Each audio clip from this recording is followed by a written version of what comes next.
الحمد لله نحمده ونستعينه ونستغفره ونؤمن به ونتوكل عليه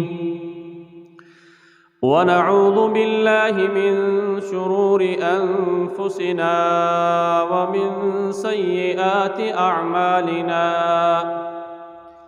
من يهده الله فلا مضل له ومن يضلله فلا هادي له ونشهد أن لا إله إلا الله وحده لا شريك له ونشهد أن سيدنا ونبينا وحبيبنا وشفيعنا ومولانا محمدًا عبده ورسوله صلى الله تعالى عليه وعلى آله وأصحابه وبارك وسلم تسليمًا كثيرًا. أما بعد فأعوذ بالله من الشيطان الرجيم. بسم الله الرحمن الرحيم.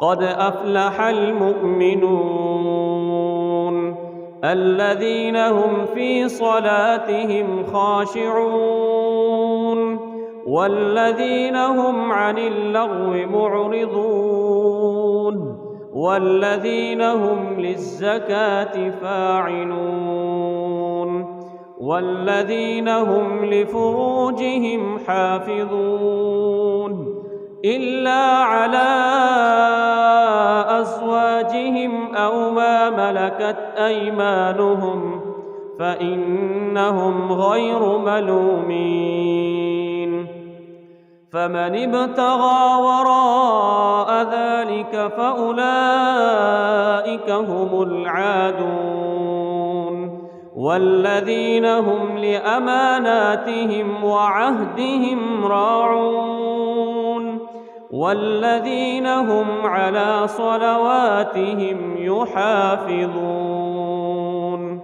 أولئك هم الوارثون الذين يرثون الفردوس هم فيها خالدون. صدق اللہ العظیم.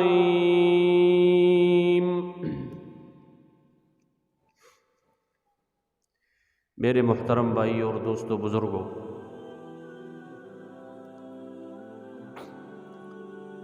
اللہ جل شانہ نے دنیا اور آخرت کی کامیابی کا وعدہ ایمان والوں کے ساتھ کیا ہے، اور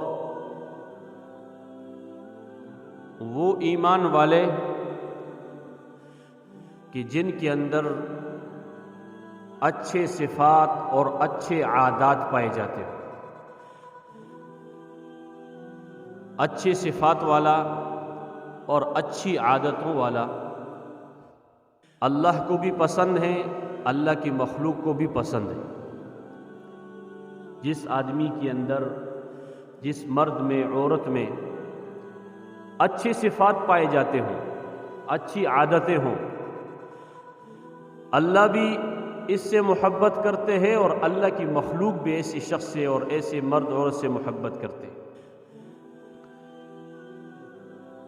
اور اللہ جل شانہ نے سورۃ المؤمنون کی شروع کی آیتوں میں ایمان والوں کی 7 صفات بیان فرمائے، جن کے اندر یہ صفات ہوں ان کے ساتھ اللہ جل شانہ نے کامیابی کا وعدہ فرمایا. اور اللہ نے فرمایا قد افلح المؤمنون، ایمان والے کامیاب ہو گئے، ان کو دنیا اور آخرت کی کامیابی مل گئی. اب فلاح کا لفظ اللہ نے استعمال فرمایا. فلاح، مؤذن جب اذان دیتا ہے تو 5 وقت کی اذان میں حی علی الفلاح، حی علی الفلاح، آؤ کامیابی کی طرف، آؤ کامیابی کی طرف. اب مکمل کامیابی کیا ہے؟ مکمل کامیابی یہ ہے کہ انسان اس کا ہر مراد پوری ہو، اس کے دل میں جتنی مرادیں اور خواہش اٹھتے ہیں وہ پوری ہو جائے، اور ہر تکلیف سے اس کو نجات ملے. اور یہ دیکھو، یہ جملہ بہت چھوٹا سا ہے، لیکن کسی انسان کی خواہش اس سے زیادہ نہیں ہے کہ اس کی ہر مراد پوری ہو اور ہر تکلیف سے اس کو نجات ملے. ہر انسان کی خواہش یہاں تک ہے کہ جتنے باغ دوڑ ہم کر رہے ہیں دنیا کے اندر، صبح سے لے کر شام تک، شام سے لے کر صبح تک، سب کا مقصد یہ ہوتا ہے کہ میں سکون سے زندگی گزاروں، آرام سے، عزت سے زندگی گزاروں. لیکن ہر ایک کی ہر مراد پوری ہو جائے اور ایک انسان تمام تکلیفوں سے بچتا رہے، بچا رہے، اس کو کوئی تکلیف نہ پہنچے، دنیا میں تو یہ ممکن نہیں ہے. اور اس کو مکمل کامیابی کہتے ہیں. فلاح، مکمل کامیابی. یہ خواہش اللہ جنت میں پوری فرمائیں گے. اللہ ہم سب کو جنت نصیب فرمائے. یہ خواہش جنت میں پوری ہوگی. وَلَكُمْ فِيهَا مَا تَشْتَهِي أَنفُسُكُمْ وَلَكُمْ فِيهَا مَا تَدَّعُونَ، کہ تمہیں جنت میں جو تمہارا جی چاہے گا وہ تمہیں ملے، اور تمہیں جنت میں وہ ملے گا جس کا تم دنیا میں تم سے وعدہ کیا جاتا ہے. تو جنت میں یہ خواہش پوری ہوگی. ہاں، دنیا میں جتنی کامیابی ممکن ہو سکتی ہے، جتنے فائدے انسان کو حاصل ہو سکتے ہیں، وہ بھی ایمان والوں کو حاصل ہوں.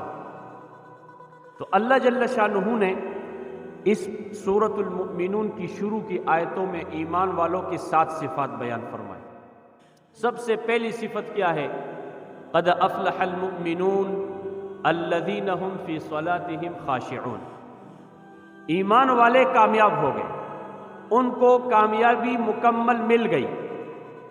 وہ کون سے ایمان والے ہیں؟ الذین هم فی صلاتهم خاشعون، جو اپنی نماز کے اندر خشوع اختیار کرتے ہیں، سکون کے ساتھ نماز پڑھتے ہیں، اطمینان کے ساتھ نماز پڑھتے ہیں. دیکھو، اللہ جل شانہ نے ایمان کے بعد سب سے پہلی چیز جو مسلمانوں پر فرض کی وہ نماز ہے. اور نماز ایک ایسی عبادت ہے، یہ جامع عبادت ہے. اگر اس نماز کو صحیح طریقے سے پڑھی جائے، نماز صحیح طریقے سے پڑھی جائے، اس کو صحیح طریقے سے ادا کیا جائے، تو اس مسلمان کی باہر کی زندگی خود بخود صحیح ہو جائے گی.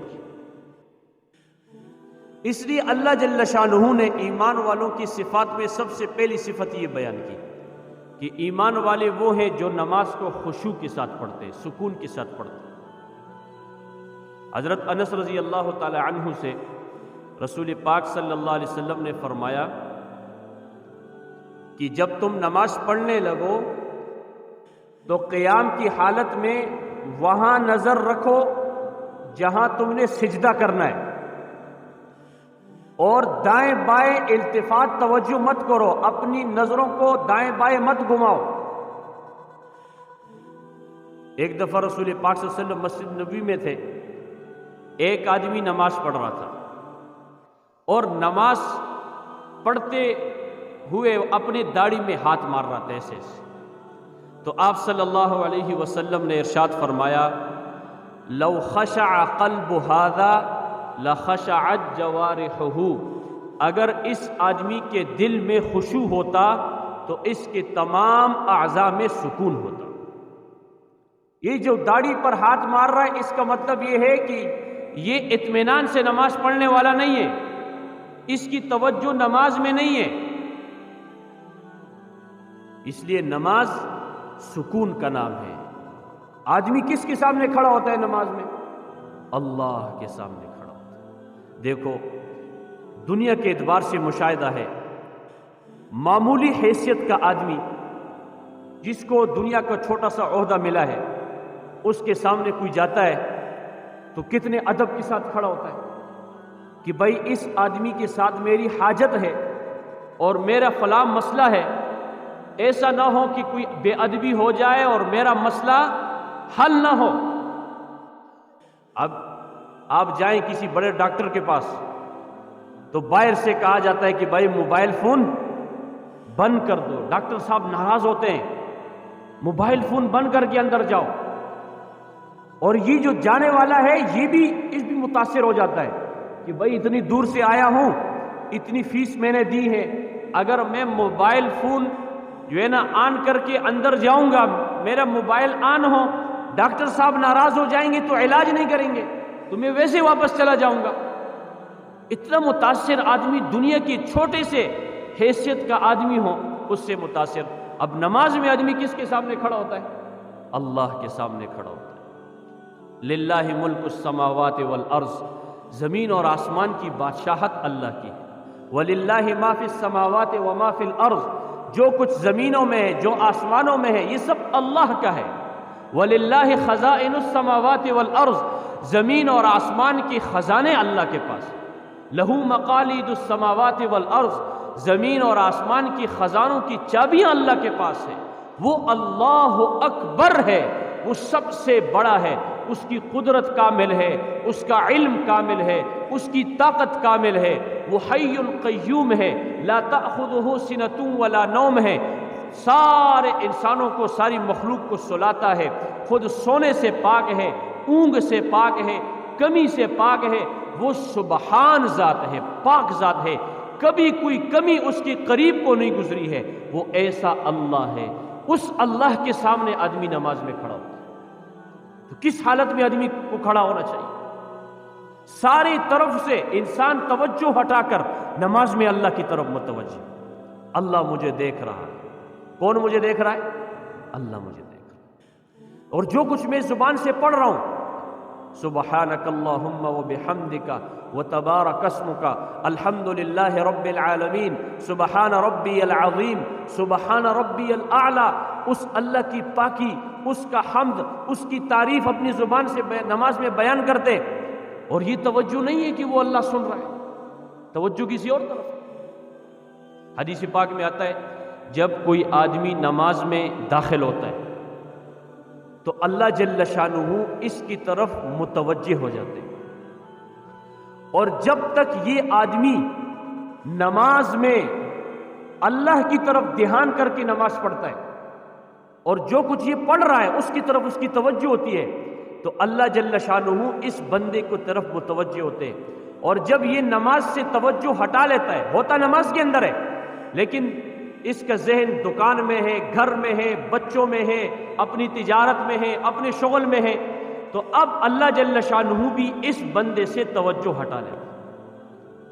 اس لیے میرے بھائی اور دوستو، ایمان والوں کی سب سے پہلی صفت اللہ نے یہ بیان فرمائی، الذین هم فی صلاتہم خاشعون، کہ جو نماز کے اندر خشوع اختیار کرتے ہیں، دل سے نماز پڑھتے ہیں۔ کس سے نماز پڑھتے ہیں؟ دل متوجہ ہو۔ شاعر کہتا ہے نماز ادا نہیں ہوتی صرف سر جھکانے سے، دل جھکانا پڑتا ہے خدا کی عبادت کے لیے۔ دل سے آدمی اللہ کی عبادت کرے۔ اس لیے نماز کے اندر رکوع ہے، سجدہ ہے، قیام ہے، قومہ ہے، جلسہ ہے۔ بہت سارے لوگ ایسے ہیں، اللہ معاف فرمائے، جو غفلت کے ساتھ نماز پڑھتے ہیں۔ اور دیکھو، یہ رکوع کے بعد سیدھا کھڑا ہونا، اس کو قومہ کہتے ہیں، اور یہ واجب ہے، اور یہ ہمارے اندر بہت زیادہ بے احتیاطی پائی جاتی ہے کہ ہم رکوع سے سیدھا اوپر نہیں جاتے ہیں۔ بہت سارے ایسے ہیں جو تھوڑا سا اوپر ہوتے پھر نیچے سجدے میں چلے جاتے۔ اب جس آدمی کی نماز میں واجب رہ گیا اور اس نے سجدہ سہو نہیں کیا، اس کی نماز واجب الاعادہ ہے، اس کو نماز دوبارہ پڑھنی چاہیے۔ اسی طرح دو سجدوں کے درمیان بیٹھتے ہیں، اس کو جلسہ کہتے ہیں، وہ بھی واجب ہے۔ اب جو ہے نا بہت ساروں کو ہم نے دیکھا، اللہ معاف فرمائے، سجدہ ایک سجدے سے پہلے سجدے سے جب سر اٹھاتے ہیں تو اب تھوڑا سا اوپر ہوتے پھر نیچے دوسرے سجدے میں چلے جاتے ہیں۔ اب یہ ساری زندگی نماز پڑھتا ہے، نماز قبول ہو؟ جیسے حدیث میں آتا ہے کہ رسول پاک صلی اللہ علیہ وسلم نے فرمایا کہ جب قیامت کی قریب کا زمانہ ہوگا تو سب سے پہلے میری امت سے نماز کا خشوع اٹھایا جائے گا۔ بھری مسجد میں کوئی خشوع سے نماز پڑھنے والا نہیں ملے گا۔ اور یہ بھی آپ علیہ السلام نے فرمایا کہ ایک آدمی 60 سال تک نماز پڑھے گا۔ کتنے سال تک؟ 60 سال تک نماز پڑھے گا، اور اس کی ایک نماز بھی اللہ کو قبول نہیں ہوگی۔ دیکھو آدمی وقت فارغ کر کے مسجد میں آتا ہے اور وضو کرتا ہے، بعض اوقات سردی میں ٹھنڈے پانی سے وضو کرتا ہے، اتنی مشقت اٹھا کے بھی اگر آدمی صحیح نماز نہ پڑھے تو کتنی بڑی نقصان کی بات۔ اور میرے بھائی اور دوستو، دوسری صفت ایمان والوں کی اللہ جل شانہ نے یہ بیان فرمائی، والذین هم عن اللغو معرضون، کہ ایمان والوں کو کامیابی ملے گی، لیکن ایمان والے کون سے؟ کہ جو فضول کاموں سے اپنے آپ کو بچاتے ہو۔ حدیث پاک میں آتا ہے، رسول پاک صلی اللہ علیہ وسلم نے ارشاد فرمایا، من حسن اسلام المرء ترکہ ما لا یعنیہ، اس آدمی کے اسلام کی خوبی میں سے یہ بات ہے کہ یہ فضول کاموں سے اپنے آپ کو بچا لے۔ اور آدمی جب کسی فضول کام میں لگتا ہے نا جس کا کوئی فائدہ نہیں ہے، نہ دنیا کا فائدہ ہے نہ آخرت کا فائدہ ہے، تو اس کا آخری درجہ وہ گناہ ہوتا ہے۔ آدمی کسی کام میں لگ گیا، فضول باتوں میں لگ گیا یا فضول مشغلے میں لگ گیا۔ اب مسلمان کی زندگی قیمتی ہے، کیا ہے؟ قیمتی زندگی، اس کا ہر لمحہ قیمتی ہے۔ رسول پاک صلی اللہ علیہ وسلم نے فرمایا، 5 چیزوں سے پہلے غنیمت سمجھو، یہ غنیمت ہے یہ زندگی۔ حیاتک قبل موتک، زندگی کو موت کے آنے سے پہلے غنیمت سمجھو، اس کو ضائع نہ کرو۔ اس کو اعمال میں، انسان کو کامیابی اعمال سے ملتی ہے۔ انسان ایک اچھا انسان معاشرے میں اس وقت بنتا ہے جب اس کے اعمال درست ہوتے ہیں، اس کے جسم سے نکلنے والا عمل اس سے اللہ راضی ہو جائے، اس انسان کی زندگی بھی اچھی گزرتی ہے اور یہ معاشرے میں ایک اچھا انسان نظر آتا ہے، اور اللہ کو بھی پسند، اللہ کی مخلوق کو بھی پسند۔ اس لیے فضول کاموں سے اپنے آپ کو بچانا۔ اور آج کل دیکھو کتنی بڑی نقصان کی بات ہے کہ دیکھا جاتا ہے بہت ساروں کی زندگی ایسی گزرتی ہے۔ ایک نوجوان لڑکا ہے، اس نے مجھے کہا کہ میں رات کو 1 بجے سوتا ہوں۔ بھئی آپ 1 بجے تک کیا کرتے ہیں؟ کہتے موبائل میں کھیلتا ہوں۔ اب موبائل میں کھیلا، 1 بجے تک اس نے وقت ضائع کیا، صبح کی نماز گئی۔ اب جب صبح کی نماز ضائع کر دی تو اب حدیث پاک میں آتا ہے، جو صبح میں سویا رہا اللہ جل شانہ اس کو برکت والے رزق سے محروم کر دیں گے، اس کی زندگی تنگ ہو جائے گی اور اس کی زندگی میں پریشانیاں اور مصیبتیں آ جائیں گی۔ اس وقت جو فضول کاموں میں لگانے والی چیز ہے وہ موبائل ہے۔ ہاں اگر کسی کی ضرورت ہے لے لیں، لیکن اپنی اولاد کو، ایک بچہ مدرسہ پڑھ رہا ہے، اسکول پڑھ رہا ہے، اب اس کے ماں باپ نے اس کے ہاتھ میں موبائل پکڑا لیا، اب وہ بیچارہ سڑک پر کسی جگہ بیٹھا ہوا ہے، اب اس کی طرف کوئی سلام بھی کرتے سلام کا جواب نہیں، ادھر مشغول ہے، گھر میں آتے ہیں تو ادھر مشغول ہے، اس کی توجہ موبائل کی طرف ہے۔ اب بہت سارے ایسے ہیں، اس وقت یہ مشاہدہ اور تجربہ ہے کہ بہت سارے نے مدرسے بھی چھوڑ دیے اور اسکول بھی چھوڑ دیے۔ ختم. کیوں؟ اور یہ نقصان کس نے کیا اس کا؟ اس کے ماں باپ نے کیا، یہ اس کو فضول کاموں میں لگا. اس لیے اس زندگی کو غنیمت سمجھ کر آدمی اس کو ضائع نہ کرے، اللہ کی ذکر میں، اللہ کی عبادت میں، اللہ کو راضی کرنے میں گزارے.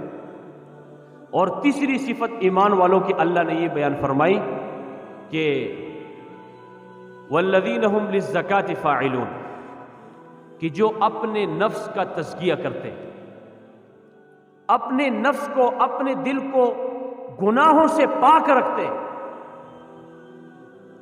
کسی قسم کا گناہ یہ انسان کو گندا کر دیتا ہے، چاہے وہ دل کے اندر ہے، حسد ہے، کینہ ہے، بغض ہے، نفرت ہے، اور اسی طرح ظاہر کی جتنے گناہ ہے، بد نظری ہے، غلط سننا ہے، غلط پکڑنا ہے، غلط سوچنا ہے، غلط چلنا ہے، یہ جتنے گناہ ہیں یہ انسان کو کیا کر دیتے ہیں؟ ناپاک کر دیتے ہیں اللہ کی نظر. اس لیے یہ ایمان والوں کی صفت ہے کہ کامیابی ان ایمان والوں کو ملے گی والذین هم للزکاۃ فاعلون، جو اپنے نفس کا تزکیہ کرتے، اپنے نفس کو گناہوں سے پاک رکھتے. اور چوتھی صفت ایمان والوں کی یہ بیان فرمائی والذین هم لفروجهم حافظون الا علی ازواجهم او ما ملکت ایمانهم فانهم غیر ملومین، کہ ایمان والے وہ ہیں ان کو کامیابی ملے گی کہ جو اپنی شرمگاہوں کی حفاظت کرتے ہیں. الا علی ازواجہم، ہاں گھر کے اندر اللہ نے مرد عورت کا نظام بنایا، نکاح کا نظام بنایا، بیوی ہے، اس کے علاوہ جس طریقے سے بھی آدمی اپنی شہوت کو، اپنی حاجت کو پورا کرتا ہے تو یہ آدمی اللہ کو پسند، یہ ایمان والوں کی صفت نہیں ہے. اور اس میں فرمایا کہ آدمی، جیسے حدیث میں آتا ہے کہ انسان کی نظر بھی جو ہے نا، نگاہ، یہ بھی زنا کرتے ہیں، ہاتھ بھی زنا کرتے ہیں. ایک آدمی غلط دیکھ رہا ہے، کسی کو غلط نیت سے دیکھ رہا ہے، اب یہ آنکھوں کا زنا ہے. کسی کے ساتھ غلط فحش باتوں میں مبتلا ہے، اب یہ زبان کا زنا ہے. کسی کو غلط نیت کے ساتھ، غلط نیت سے ہاتھ لگا رہا ہے، یہ ہاتھ کا زنا ہے. اور قیامت کے دن یوم تشہد علیہم السنتہم وایدیہم وارجلہم بما کانوا یکسبون، قیامت کے دن اللہ زبان پر تالا لگا دیں گے. دنیا کی عدالت میں جاتے انسان جھوٹ بولتا ہے، جھوٹی گواہی دے دیتا ہے، جھوٹے گواہوں کو تیار کر کے اپنے آپ کو چھڑا دیتا ہے. لیکن اللہ کی عدالت میں جب جائیں گے تو وہاں زبان پر مہر لگ جائے گی. الیوم نختم علی افواہہم وتکلمنا ایدیہم وتشہد ارجلہم بما کانوا یکسبون، زبان پر اللہ مہر لگا دیں گے. ہاتھوں کو اللہ گویائی دے دیں گے، پاؤں کو اللہ گویائی دے دیں گے. اب یہ ہاتھ گواہی دیں گے کہ اس نے ہم سے یہ کام کروایا دنیا میں، پاؤں گواہی دیں گے کہ یہ کام اس نے دنیا میں ہم سے کروایا. ہمارے اپنے اعضاء ہمارے خلاف ہو جائیں. اس لیے اپنے اس جسم کی حفاظت کرنا، کسی گناہ میں اس کو آلودہ نہ کرنا، یہ ایمان والوں کی صفت ہے. اور والذین هم لاماناتہم وعہدہم راعون، ایمان والے وہ ہیں جو امانتوں اور اپنے عہدوں کی پوری پاسداری کرتے ہیں. امانت کو بھی پورا ادا کرتے ہیں، اور جس کے ساتھ کوئی عہد کیا، وعدہ کیا، اس کو بھی پورا کرتے ہیں. یہ ایمان والوں کی نشانی ہے. اور امانت میں جو ہے نا، صرف کسی نے، اللہ کے حقوق بھی سارے آگے اس میں علماء نے لکھا ہے، اور حقوق اللہ، حقوق العباد سارے اس میں داخل ہو گئے. اب اللہ کی جتنے فرائض ہیں، جتنے واجبات ہیں، یہ بھی اللہ کی امانت ہے. اس کو بھی پورا ادا کرنا. نماز کو اپنے وقت پر پڑھنا، زکوٰۃ فرض ہو جائے زکوٰۃ ادا کرنا، حج فرض ہو جائے حج کرنا، اسی طرح رمضان کا مہینہ آ جائے رمضان کے روزے رکھنا، نماز کا وقت ہو جائے نماز پڑھنا. جتنے بھی اللہ کی اوامر ہیں، اللہ کے احکامات ہیں، ان کو پورا ادا کرنا ان کے وقت پر، یہ بھی امانت داری ہے. اور اسی طرح اللہ کی محرمات جن چیزوں سے اللہ نے روکا ہے، جن چیزوں کو اللہ نے حرام کیا ہے، محرمات سے بچنا، مکروہات سے بچنا، ان چیزوں سے بچنا، یہ بھی امانت ہے۔ اور اس میں کسی نے آپ کے پاس امانت رکھوائی، وہ بھی اس میں داخل ہے، اس کو بھی پورا بعینی ہی اسی طرح ادا کرنا۔ اور اسی طرح کسی کو ذمہ داری سونپی گئی کسی کام کی، اس ذمہ داری کو امانت داری کے ساتھ ادا کرنا۔ حتیٰ کہ علماء نے لکھا ہے اگر ایک مزدور کسی جگہ پر مزدوری پر کام کرتا ہے، وہ اپنے وقت میں اور اپنے کام میں خیانت نہ کرے، جتنے وقت طے ہوا ہے اس کو پورا کرے۔ کوئی اسکول کا ماسٹر ہے، مدرسے کا معلم ہے، اس کو تنخواہ ملتی ہے، اب وہ وقت میں خیانت نہ کرے، وہ اس میں داخل ہے۔ والذین هم لاماناتهم وعہدهم راعون، ایمان والوں کی صفت۔ اور آخری صفت اللہ نے بیان فرمائی والذین هم علی صلواتهم یحافظون، کہ ایمان والے وہ ہیں کہ جو اپنی نمازوں کی پابندی کرتے ہیں۔ اب دیکھو یہ جو 7 صفات اللہ نے اس سورت کی شروع میں ایمان والوں کے بیان فرمائے ہیں، اللہ نے شروع بھی نماز سے کیا تھا اور ختم بھی نماز پر کر دیا۔ کیوں؟ علماء نے لکھا ہے کہ جو آدمی پابندی کے ساتھ، اہتمام کے ساتھ 5 وقت کی نماز، آداب کی رعایت، مستحبات کی رعایت رکھ کر نماز پڑھے گا، اللہ جل شانہ یہ بقیہ صفات اس کے اندر خود بخود پیدا کر دے گی۔ اس لیے نمازوں کی پابندی، رسول پاک صلی اللہ علیہ وسلم جب دنیا سے جا رہے تھے تو آپ نے 2 باتوں کی وصیت فرمائی، الصلاۃ وما ملکت ایمانکم، میری امت نماز نہ چھوڑنا، نماز کو پابندی کے ساتھ پڑھنا اور اپنے ماتحتوں کے ساتھ اچھا سلوک کرنا۔ اس میں اللہ کی نبی نے سارا دین بند کر دیا یہ 2 جملوں میں۔ الصلاۃ میں حقوق اللہ آ گئے کہ اللہ کی ہر حق کو ادا کرو، اللہ کے ہر حکم کو پورا کرو، وما ملکت ایمانکم، اور زندگی گزارو حقوق کی ادائیگی کے ساتھ، کسی کا حق مت مارو، کسی کا حق چاہے وہ جس طریقے سے بھی ہے، کسی کا حق سلب اور جو ہے نا اس کو سلب مت کرو، حقوق اللہ اور حقوق العباد کی پابندی کے ساتھ زندگی گزارو۔ جن کے اندر یہ 7 صفات پائے جاتے ہوں، اللہ جل شانہ فرماتے ہیں اولئک هم الوارثون، کہ جنت کے وارث یہ لوگ ہیں، الذین یرثون الفردوس ہم فیہا خالدون، اور جنت میں رہیں گے۔ کون سی جنت میں؟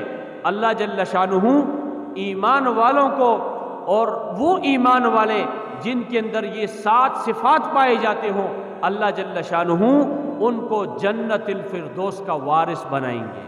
اللہ تعالی ہم سب کو عمل کرنے کی توفیق نصیب فرمائے۔ وآخر دعوانا الحمدللہ۔